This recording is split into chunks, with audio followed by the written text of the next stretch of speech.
دشي دكسيو كتيري وعم قلب سني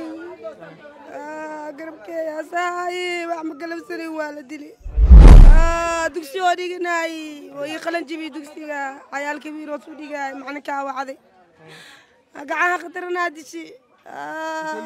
دكسيو horti lagu dilay wiilka macalinka wacay dugsigu ina caruurta isku dhaafaas rabi markii hadoo macalinkii oo soo banaanka joog aabihiisa telefoon soo dirta banaanka soo istaa telefoon soo ku hadlaayo ay xabadii ku timid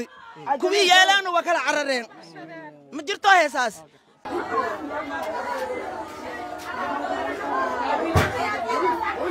waa xaaladda dhabta ah ee ka taagan gurigan aan ku suganahay oo ku yaala xaafadda Ceelqalow degmada Wadajir ee gobolka Banaadir wiil da'yar oo 17 sano jir ah ayaa waxaa lagu dilay afaafka dugsiga Quraanka Kariimka ee uu dhiganayay waxaa la sheegay in askari ka tirsan ciidamada dawladda halkan uu ku dilay Maxamed Cali Cabdullaahi waxa uu ahaa 17 sano jir kabiir ka ahaa dugsi Quraan ku yaala meel gurigiisa aan ka fogeen waxaa haleeshay sida la sheegay rasaas lagu cirsanayay nin burcad ahaa oo ciidamada ammaanka ay ku daba jireen sida wararku ay sheegayaan Xalimo Shariif Cali waa hooyada dhashay Maxamed wiilkay yaa la dilay gacan daran hadishay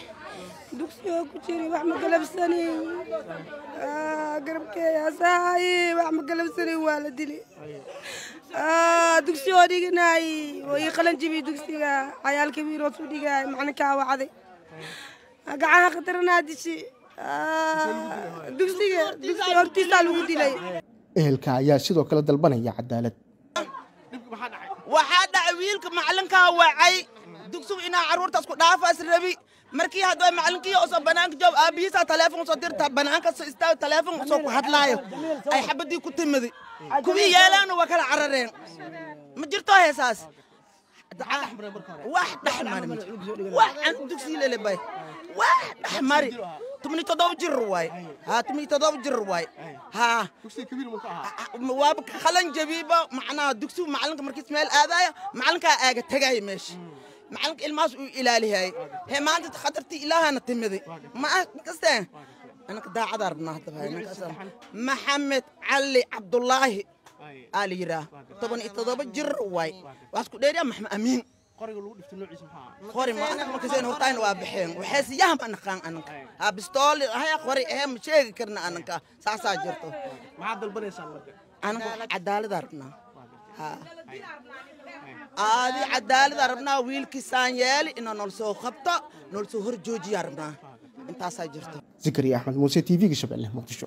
internet plus waa adeeg ay macaamiishu ka heli karaan internet fiber ah ku hadal iyo IPTV ula socda receiver ay ku jiraan in ka badan 4,000 oo kanaal internetka guryaha ku shubo $25 oo hel internet xawaarihiisu yahay 20 megabyte per second iyo 200 oo daqiiqo oo ku hadal gudaha ah ama ku shubo $30 oo hel internet xawaarihiisu yahay 30 megabyte per second iyo 200 oo daqiiqo oo ku hadal gudaha ah internetka xafiisyada ku shubo $50 oo hel internet xawaarihiisu yahay 55 megabyte per second iyo 400 oo daqiiqo oo ku hadal gudaha ama ku shubo $90 oo hel internet xawaarihiisu yahay 110 megabyte per second iyo 700 oo daqiiqo oo ku hadal gudaha